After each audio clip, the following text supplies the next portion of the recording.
عزیزان ملت اسلامیہ، السلام علیکم ورحمۃ اللہ تعالی وبرکاتہ۔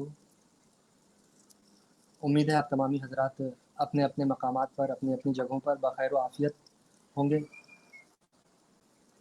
جیسا کہ آپ کو اور ہمیں معلوم ہے کہ آج کی ہماری یہ جو محفل ہے، اس محفل کا عنوان ہم نے اس دن بھی آپ کے درمیان عرض کیا تھا کہ ٹاپک رہے گا کہ اس سال ایک کسی وجہ سے، جو بھی وجہ ہے آپ بہتر جانتے ہیں، تو اس وجہ کے پیش نظر نماز عید جو ہے اس کا کیا طریقہ ہونا چاہیے، اگر ہم کریں تو کہاں کریں، کیسے کریں۔ بہت سے حضرات جو ہے اپنے اپنے سوالات کی شکل میں اپنی اپنی خواہشات کا اظہار ہم سے کر رہے تھے۔ کچھ نے فون کے ذریعے، ٹیلی فون کے ذریعے کیا، تو کچھ میسج کی شکل میں بھیج رہے تھے۔ تو ہم نے حضرت سے عرض کیا اور الحمدللہ آج ہم آپ کے درمیان ہیں، لہٰذا انشاءاللہ حضرت ہماری رہنمائی فرمائیں گے کہ انشاءاللہ اس بار کی جو عید ہے تو وہ ہم کس طرح نماز عید کا کیا شکل اس کی ہونی چاہیے، کیا طریقہ ہونا چاہیے، کس طرح ہمیں ادا کرنا چاہیے۔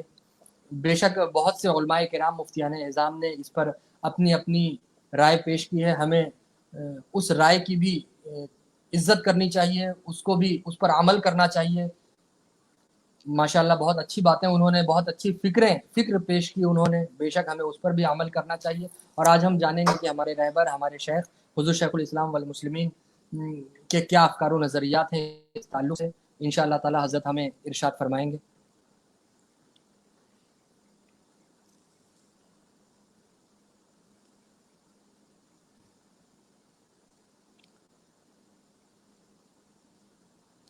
بسم اللہ الرحمن الرحیم، نحمدہ و نصلی علی رسولہ الکریم۔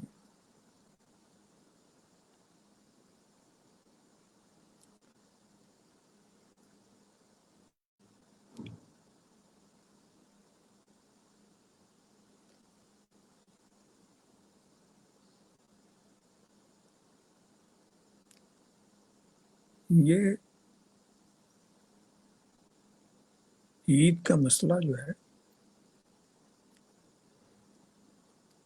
عید کا موقع، یہ مسلمانوں کے لیے کوئی نئی چیز نہیں ہے۔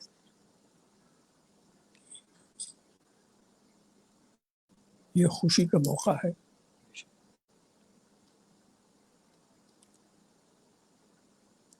حضور صلی اللہ تعالی علیہ وسلم جب مدینہ شریف میں جلوہ افروز ہوئے تو انہوں نے دیکھا یہودیوں کو کچھ دنوں کی طرح خوشی مناتے ہوئے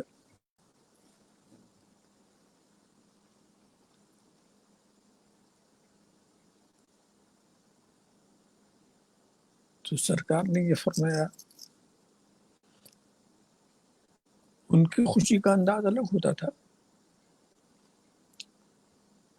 بہت ساری بےہودگیاں بھی اس میں ہوتی تھی، اور اسلام تو سب کو صحیح راستے پہ لگانے کے لیے آیا ہے، اور خوش ہونا یہ انسان کی فطرت ہے، غم زدہ ہونا یہ انسان کی فطرت ہے۔ تو اسلام خوشی اور غم کے بھی احکام دے رہا کہ آزاد ہو کر کے نہ تم غم مناؤ، نہ آزاد ہو کر کے تم خوشی مناؤ، دونوں ایک حد ہو، دونوں کی حد ہے، غم کی بھی ایک حد ہے، خوشی کی بھی ایک حد ہے۔ اور ظاہر ہے کہ یہ حدیں آسمانی ہدایت ہی سے ہو سکتا تھا۔ تو حضور نے کہا کہ رب تبارک و تعالیٰ نے تم کو دو خوشی کا موقع دیا، اس میں ایک تو یہی عید الفطر جس کو کہتے ہیں، اور دوسری خوشی عید قربان جسے کہتے ہیں۔ اس عید کو یہ سمجھ لیجئے کہ رب تبارک و تعالیٰ کا ایک فضل ہے جب مسلمان رمضان شریف کے مہینے میں صحیح انداز سے روزہ سے فارغ ہوا تو خوشی منانے کا ایک دن دے دیا کہ تم یہاں خوشی مناؤ. ظاہر اسلام کا کوئی حکم ایسا تو نہیں ہوتا کہ مطلقاً آزاد کر دیں تو اپنی مرضی سے خوشی مناؤ. ایسی اجازت تو کبھی اسلام دے گا نہیں. تو اس میں بھی خدا ہی کی مرضی ہے. تمہاری خوشی وہی ہے جس میں تمہارا رب خوش ہے، تمہارا رسول جس سے خوش ہے وہ تمہاری خوشی. اس لیے کہ تم کو ایک مسلمان کی حیثیت سے بتایا جا رہا ہے کہ ایسا کرو، اور تمہارے جو فطری جذبات ہیں اس کا بھی لحاظ کیا جا رہا. تو یہ گویا ایک انعام تھا،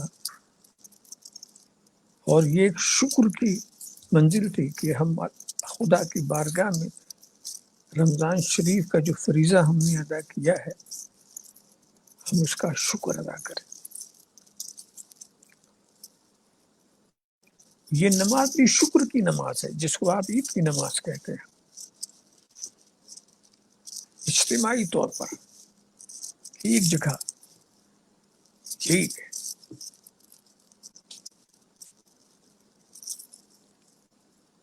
اب یہ دیکھنا یہ ہے کہ آج کا جو ماحول ہو گیا جو آپ سب کے سامنے،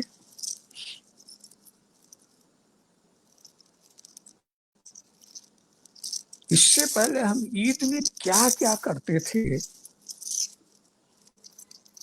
اور آج کیا ہم نہیں کر پائیں گے. کیا کیا آپ کرتے تھے؟ آپ خوشی مناتے تھے تو کیا کرتے تھے؟ اجتماعی طور پر آپ خدا کا کسی میدان میں یا کسی جگہ شکر کی نماز پڑھتے تھے. لیکن خوشی میں بھی ہمارے نماز سے خوشی شروع ہوتی، لغویات سے نہیں. خوشی میں ہم نماز پڑھتے تھے. نماز کی تکبیرات میں بھی ہم اضافہ کرتے تھے، خدا کی بڑائی. تو ہماری خوشی یہی ہے کہ خدا کے آگے سر جھکائیں. ہماری خوشی یہی ہے کہ خدا کی بڑائی بیان کریں. تو ہماری خوشی یہی ہے. تو یہی کرتے تھے. اور کیا کرتے تھے؟ احباب اکٹھا ہوتے تھے، کھانے پینے میں فراغت ہوتی تھی، ہر طرف سوئیاں تیار ہوتی ہیں، حلوے تیار ہوتے ہیں، جس کی جیسی حیثیت ہے، یا کھا رہے ہیں پی رہے ہیں مل رہے ہیں. یہی سب تو کرتے تھے، یہی سب کرتے رہے، اور اس سے ہمیں خوشی ہوتی تھی. یہ ہماری خوشی کا موقع تھا. چہل پہل، اچھے کپڑے پہنتے تھے، یہ کرتے تھے وہ کرتے تھے. تو جو کچھ ہم کرتے تھے رمضان شریف کے مہینے میں اعتکاف 10 دن کے لیے وہ کرتے تھے. تراویح پڑھتے تھے، لیلۃ القدر کا تلاش کرتے تھے آخری 10 دنوں میں، آخراتوں میں، یہی سب کرتے تھے. اب یہ دیکھیں کہ آج جو کچھ پابندیاں ہوئی اس سے ہماری کیا کیا چیز رکی.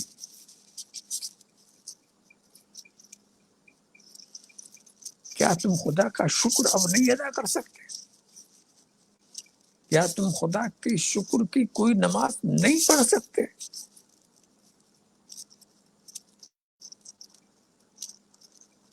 میدان میں نہ صحیح، میدان میں نہیں پڑھ سکتے یہ ٹھیک ہے، اجتماعی طور پر نہیں پڑھ سکتے یہ بھی صحیح ہے. تو چھوٹا کیا، اجتماعی طور پر میدان میں شکرانے کی نماز جو ہم پڑھتے تھے وہ ماحول کے لحاظ سے وہ بند. مگر گھر میں اگر وہ سارے لوگ اپنی اپنی نماز پڑھیں اس پر کوئی پابندی نہیں، اور یہ بھی شکرانے ہی کی نماز ہوگی، یہ بھی شکرانے کی نماز ہوگی. گھر پر کوئی پابندی نہیں. اب یہ جو آپ گھومنا پھرنا کرتے تھے، یہ میلہ کر رہے ہیں، یہ مارکیٹنگ ہو رہی ہے، یہ سب بند۔ یہ سب کچھ بہت اچھی چیز بھی نہیں تھی، اس میں نہ جانے کیا کیا خرافات تھے۔ یہ جو ہاں دعوتیں آپ کرتے تھے، دوست احباب کو کھلاتے تھے پلاتے تھے، ایک دوسرے کے گھر آتے تھے جاتے تھے، تو یہ آنا جانا بند ہوا، مگر دعوت کی جو اصلی بنیاد ہے وہ بند نہیں ہوئی۔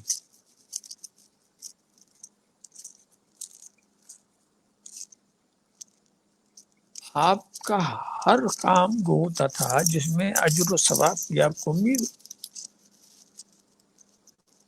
تو پہلے حساب لگا لیجیے کیا کام بند ہو گیا اور کیا اب بھی کھلا ہوا، یہ حساب لگا لیجیے۔ تو آپ دیکھیں گے پابندی چند باتوں پر ہے اور سب معاملہ کھلا ہی ہوا۔ اجتماعی کہیں اجتماع نہ ہونے پر کوئی ایسی شکل نہ ہو، بس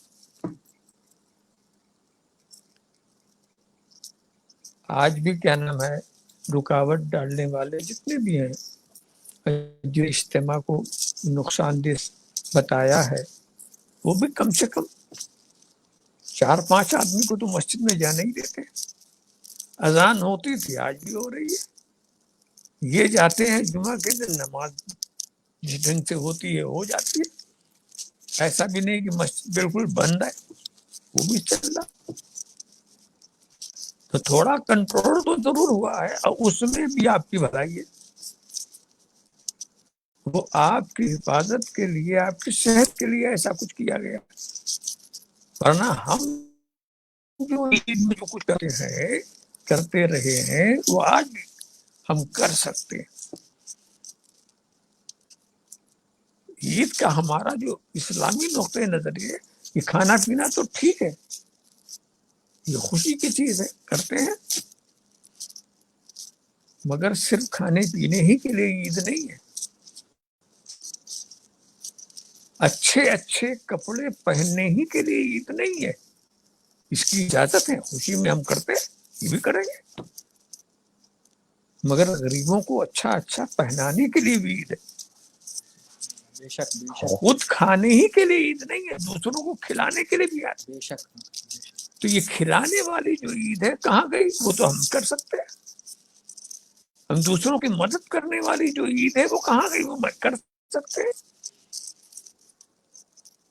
ہم دوسروں کے لیے جو خیر خواہی کی بات وہ کہاں گئی؟ وہ ہم کر سکتے ہیں۔ اب رہ گیا نماز کا معاملہ، تو مطلقاً نماز کو بھی کہاں روکا گیا؟ تمہیں شکر ہی کی تو نماز پڑھنی ہے، پڑھو اپنے گھر میں۔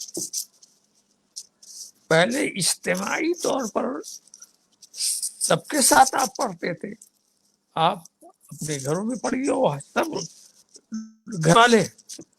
سب گھر والے اپنے اپنے گھروں میں پڑھیں، تو کم سے کم یہ خوشی تو آپ کو ملے گی کہ ہر گھر میں خدا کا نام لیا جا رہا ہے، ہر گھر میں خدا کے سجدے کیے جا رہے ہیں، ہر گھر میں خدا کی تکبیر کہی جا رہی ہے۔ یہ تو برکت ہی برکت ہے۔ اسی لیے عید کے بارے میں ہمارے بزرگوں نے جو ہدایت دی ہے کہ اچھے اچھے کھانے کا نام عید نہیں ہے، اچھا اچھا پہننے کا نام عید نہیں ہے، عید نام ہے خوف الہی کا، اللہ کی جو وعید ہے اس سے بچنے کا نام عید ہے، تقوی و طہارت کا نام عید ہے۔ تم یہاں کے لباس کہہ رہے ہو، تقوی طہارت کا لباس پہنو، یہ عید ہے۔ اور اگر یہاں کا لباس آپ نے پہن لیا اور تقوی کا لباس نہیں پہنا، تو یہ دنیا کی خوشی ہے۔ ایسی عید مناؤ جس میں آخرت کی بھی خوشی تمہیں ملے، وہاں آخرت کی بھلائی تمہیں ملے۔ عید مست ہے، عید کی میں تو سمجھتا نہیں، بس یہی ہے کہ جس چیز سے منع کیا وہ کچھ تھوڑی ہی ہے، اجتماعیت سے بچو، اور کیا لاک ڈاؤن کر کے کیا کیا کرتے ہیں وہ احتیاطی تدابیر ہیں، وہ کم ہے، مگر عید میں زیادہ سے زیادہ جتنا ہم کام کر سکتے ہیں اسے کوئی رکاوٹ نہیں۔ اس میں کوئی رکاوٹ نہیں. ہم اپنے گھر میں رہ کر کے کیا نہیں کر سکتے؟ اس کے لیے ہم بازار جانے کی ضرورت ہی کیا ہے؟ ہمیں اجتماع کرنے کی ضرورت ہی کیا ہے؟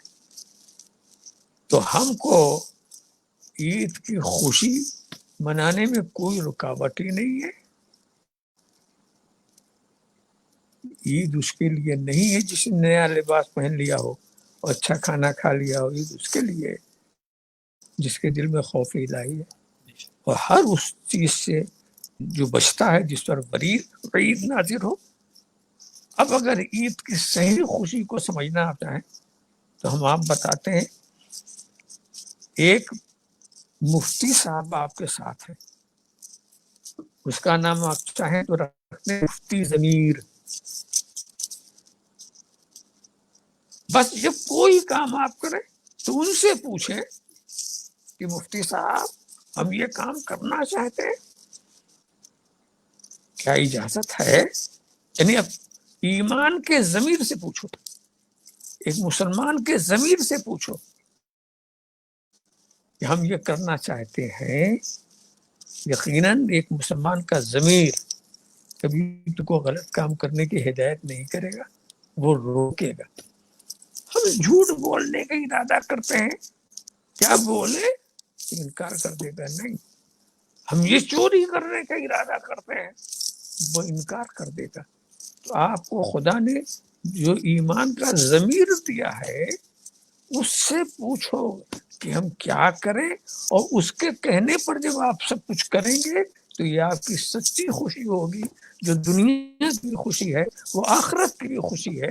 مسلمان کو تو یہ نہیں سوچنا چاہیے بلکہ یہ دینا چاہیے ہماری خوشی وہی ہے جس میں اللہ اور رسول کی خوشی.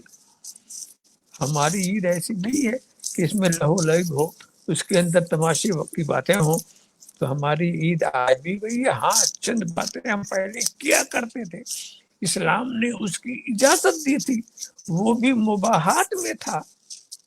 حرام و ناجائز چیز پر تو ہم کچھ کہہ نہیں سکتے، وہ تو جو مباح ہے اور اس کو ہماری نیت سے ہم اس کو مستحب بنا لیا کرتے تھے. خدا نے تو ہم کو نیت کا ایک ایسا فضل دیا ہے. نیت کا معاملہ ایسا ہے کہ وہ کیسی کیسی چیزوں کو ہم صحیح طور پر کر رہے تھے. کہا گیا نیت المومن خیر من عمل ہی، مومن کی نیت اس کے عمل سے بہتر ہے. مومن کی نیت اس کے عمل سے بہتر ہے. اور نیت الکافر شر من عمل ہی، اور کافر کی نیت اس کے عمل سے بدتر ہے. اس کو میں یہ بتاؤں کہ یہ نیت ہی کا فیض ہے جو حسین آخرت تک آپ کو ساتھ دیتا ہے. اب آپ بتائیں اور یہ سوچیں کہ آخرت میں جو فیصلہ رب تبارک و تعالیٰ فرمائے گا جنت و جہنم بن چکی. کچھ لوگ جہنم میں جائیں گے، کچھ لوگ جنت میں. جس کو رب چاہے گا اپنے عدل سے جس کو چاہے جہنم میں پہنچا دے، اپنے فضل سے جس کو چاہے جنت میں پہنچا دے. مگر آپ سوچیں گے جہنم میں جو جائے گا وہ ہمیشہ کے لیے. کچھ وہ لوگ ہیں جن کو رب تبارک و تعالیٰ مغفرت فرما دے، ان سے ہٹ کر کے کافر کی بات ہے. کافر جہنم میں جائے گا، ہمیشہ کے لیے جائے گا. مومن جنت میں جائے گا، ہمیشہ کے لیے جائے گا. اب آپ بتائیے کیا یہ اپنے عمل سے ایسا پہنچے؟ کیا اپنے عمل سے وہاں پہنچیں گے؟ اور کافر کے عمل پر اس کو سزا دی جائے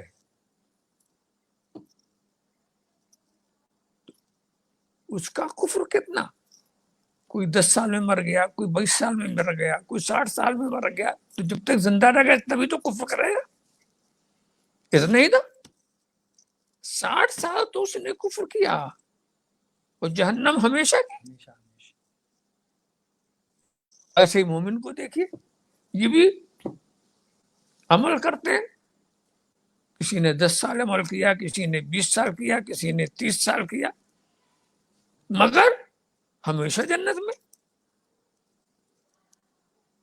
تو عمل کی وجہ سے کیا ایسا؟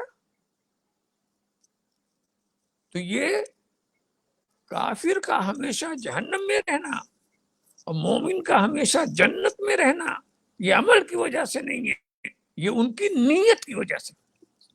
بے شک بے شک. جو جہنم میں کافر گیا، جس نے کفر کیا وہ اس نیت سے کفر کیا کہ ہمیں ہمیشہ کافر رہنا ہے، تو اس ہمیشگی کی نیت سے اسے ہمیشہ کی جہنم ملے گی. اور جو مومن ہوا وہ اس نیت سے مومن ہوا کہ ہمیں ہمیشہ مومن رہنا ہے، تو اس نیت کی وجہ سے اسے ہمیشہ کی جنت ملے گی. سبحان اللہ. بے شک بے شک. سبحان اللہ. ذرا سا دیکھیں تو یہ اچھی بات ہے کہ نہیں کہ ہم اپنی اگر ہم نے بری نیت مرنے سے پہلے ہی لگا لی اس کا وبال ہمیں وہاں ملے گا، اچھی نیت مرنے سے پہلے لگا لی تو اس کی اچھائی ہمیں بعد میں ملے گی. اور دوسری بات اور ہے، مومن کی اعمال جو ہے اس کا اعتبار ہوتا. کافر کتنا بھی عمل کرے اس کا کوئی ثواب اس کو نہیں ملے گا، مومن کے عمل کا ثواب ملتا رہتا ہے. اب آپ دیکھیں، عمل آپ کم کرتے ہیں ثواب آپ کو زیادہ ملتا ہے. آپ کی اپنی نیت کو دیکھیں، آپ سوچتے ہیں کہ اب ہم اٹھیں گے انشاءاللہ تہجد کی نماز پڑھیں گے، سوچ کے آنکھ لگ گئی، فجر کا وقت آ گیا، تہجد کے وقت ملا ہی نہیں، مگر آپ کو تہجد پڑھنے کا ثواب مل جائے گا. وقت تو نہیں ملا مگر وہ نیت آپ نے کی تھی نا، تو اس نیت کرنے سے آپ کو تہجد کے وقت کا ثواب مل گیا. اس لیے کہ جو اچھائی کی نیت کرتا ہے اچھائی کر لے تب اسے اجر ملے ایسا نہیں ہے، نیت کا فوراً اجر اس کو مل جاتا.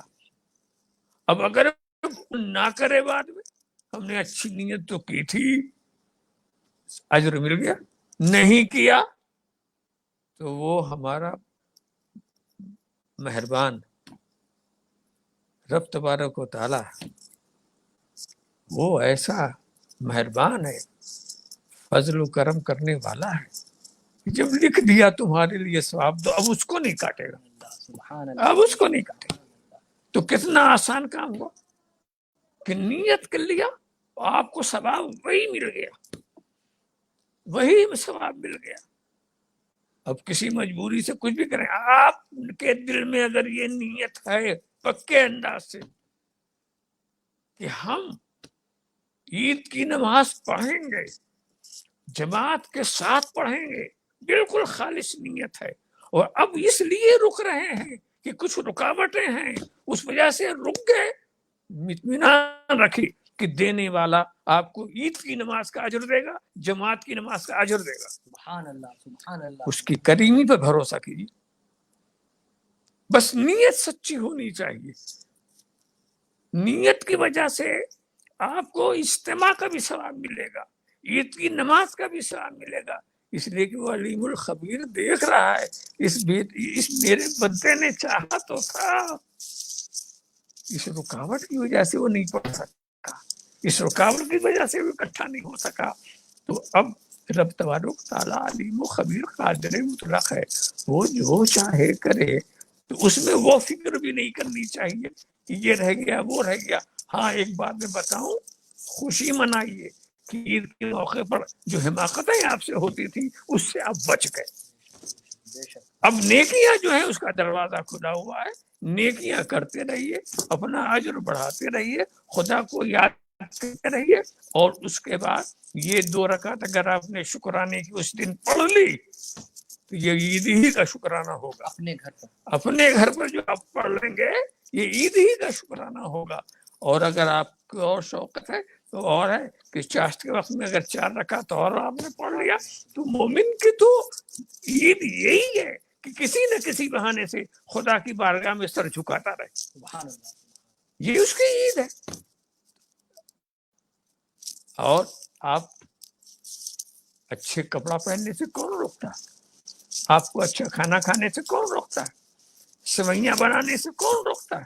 آپ اپنے گھر والوں کے ساتھ مل کر کے بنائیے، کھائیے، پہنیے، خوشی منائیے۔ تو ایسی بات نہیں ہے کہ آپ کو پابند کیا گیا ہے، کچھ پابندیاں ہوئی ہیں، مگر وہ پابندیاں اتنی اہم نہیں ہیں جن کی بھرپائی ہم اپنے عمل سے نہ کر سکیں۔ اب یہ جو امتحانات ہوتے ہیں، آزمائش ہوتی ہے،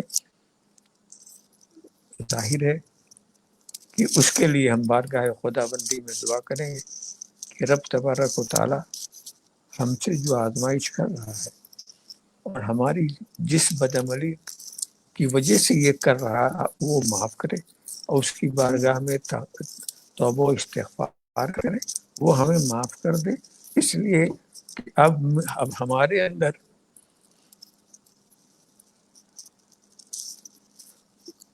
اس کی آزمائش کے لیے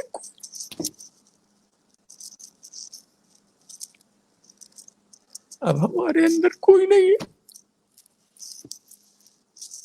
جو خدا کی آزمائش پر صحیح اترے۔ اب ہمارے اندر کربلا والے کا کیسی ان کی تکلیفیں پہنچی، کیسی مصیبت ہے، ان کی خصوصیت جو تھی وہ باقی رہی۔ سب کچھ ہو گیا، شہید ہو گئے، سب کچھ لٹ گیا، پھر ایک وقت کی نماز نہیں چھوٹی، ایک وقت بھی انہوں نے خدا کی نافرمانی نہیں کی اپنے بیٹے کو۔ تو اب اس ڈیڑھ والے ہمارے پاس کہاں رہ گئے؟ اب ہمارے پاس ان کا نام ہے، ان کی یاد ہے، تو ہم رب سے کہیں گے کہ اپنے انہی چہیتے بندوں کے صدقے میں ہمیں معاف کر دے۔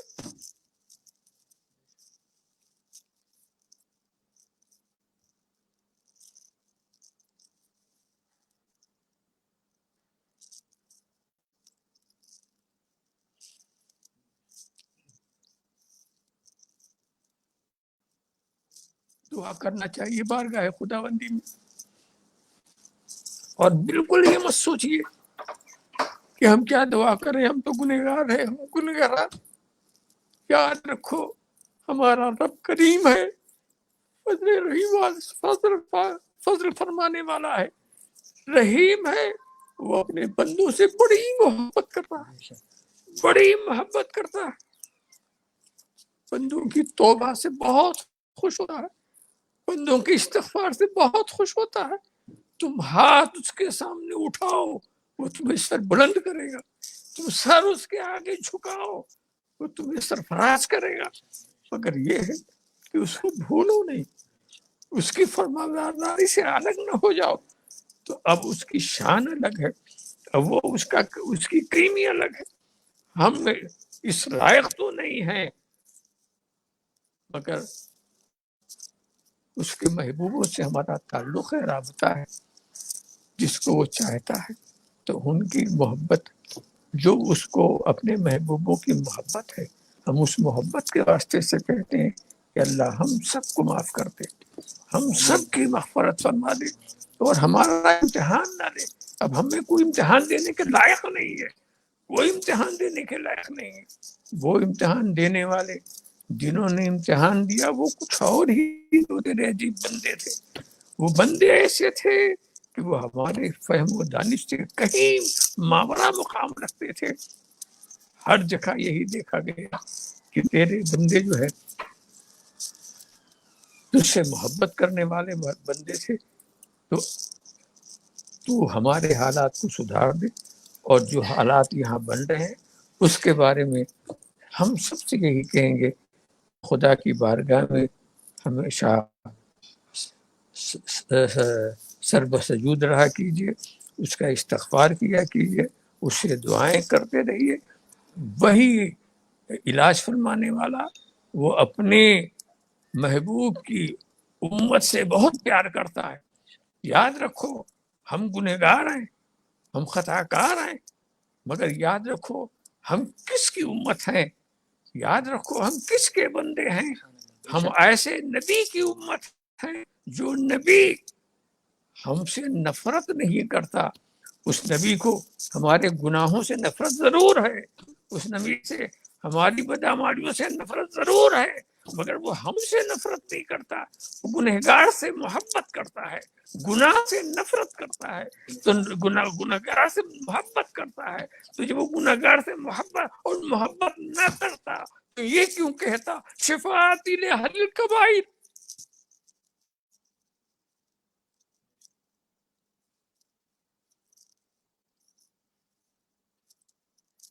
گناہ کبیرہ کرنے والوں کا میں شفاعت کروں؟ اب کون سا گناہ باقی ہے؟ جب کبائر کا شقی وہ ہے، گناہ ہم کرتے ہیں، مغفرت کی دعا وہ کرتے ہیں، گناہ ہم کرتے ہیں اور خدا کی بارگاہ میں سجدہ وہ کرتے ہیں، تو ہم کو وہ بچانے کے لیے وہی نہیں، سارے کربلا والے ہمیں بچانے کے لیے، حضرت فاطمہ زہرا ہمارے بچانے کے لیے سجدے پہ سجدہ کر رہی ہے، نانا کی امت کو بچانے کے لیے۔ آپ سوچیں اتنے رحیم و کریم کے بیچ میں رہ کر کے ہم کو صرف اپنے کو سدھارنے کی ضرورت ہے، ہم کو اپنی آخرت کا خیال کرنے کی ضرورت نہیں ہے، ہم کو صرف اپنے کو مومن بنا کے رکھنے کی ضرورت ہے، ورنہ ہمارے بچانے والے بہت ہیں۔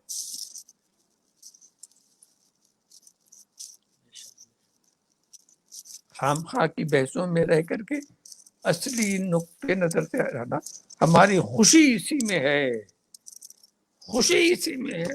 سیدنا علی مرتضیٰ نے کہا عبدتک ما عبدتک تمام فی جنتک وما عبدتک خوفا من نارک ولكن وجدتک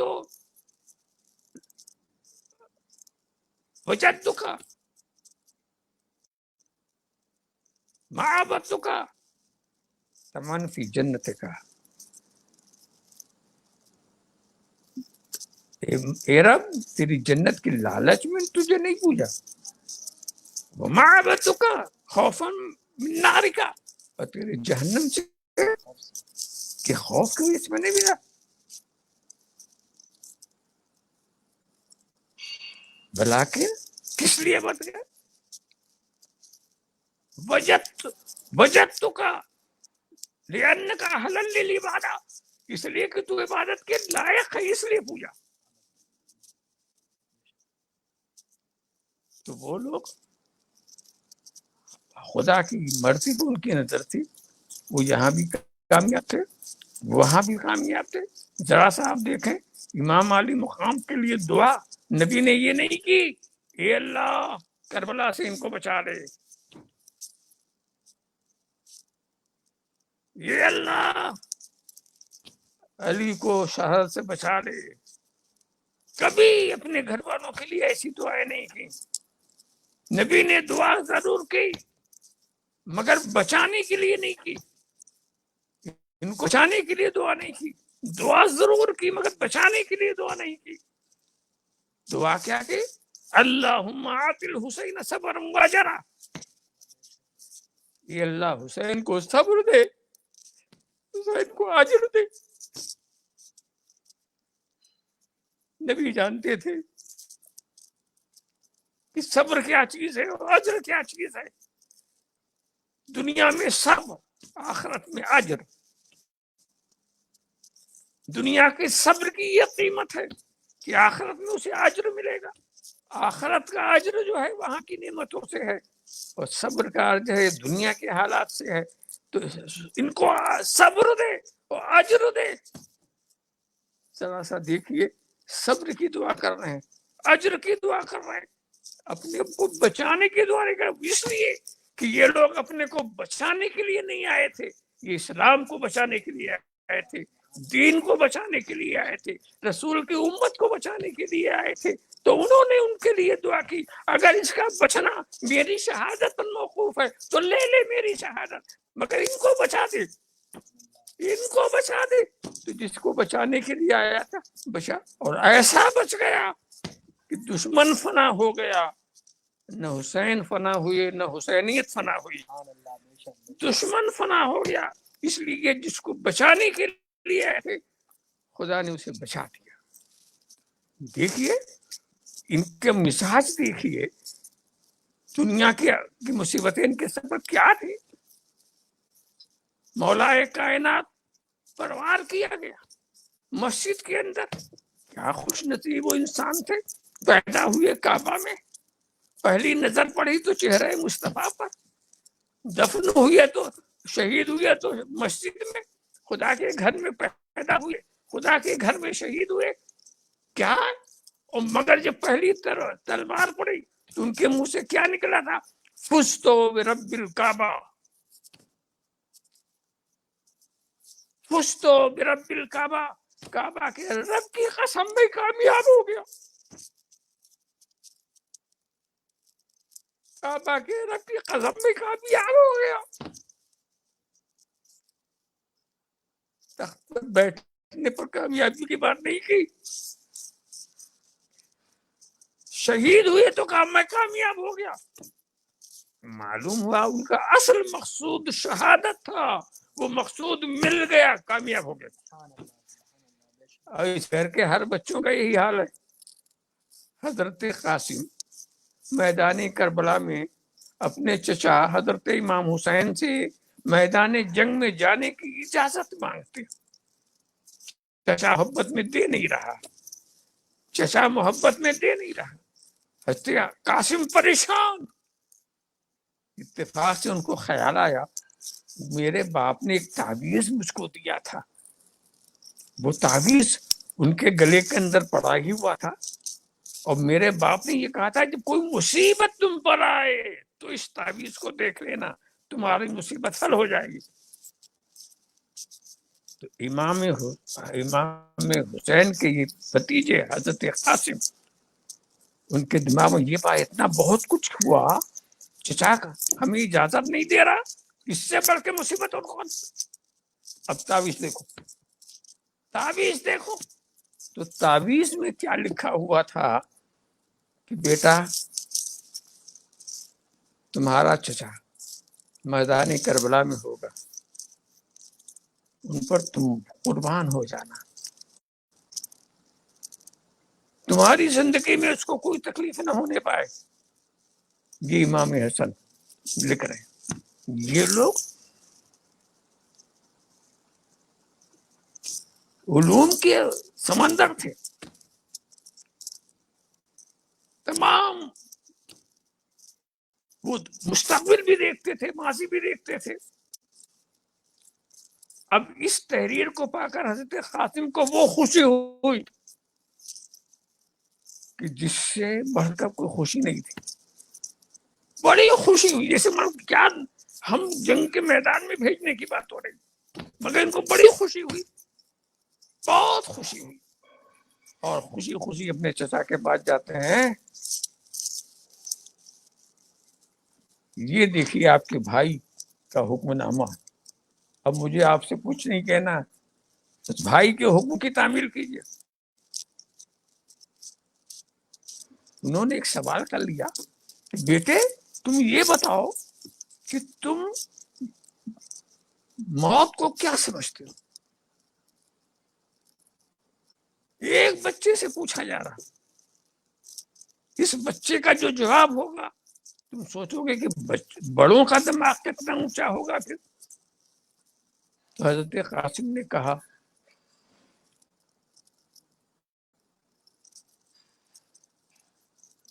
احلا من العسل، میں موت کو، شہادت کو کیا سمجھتا ہوں؟ احلا من العسل، شہد سے زیادہ میٹھا۔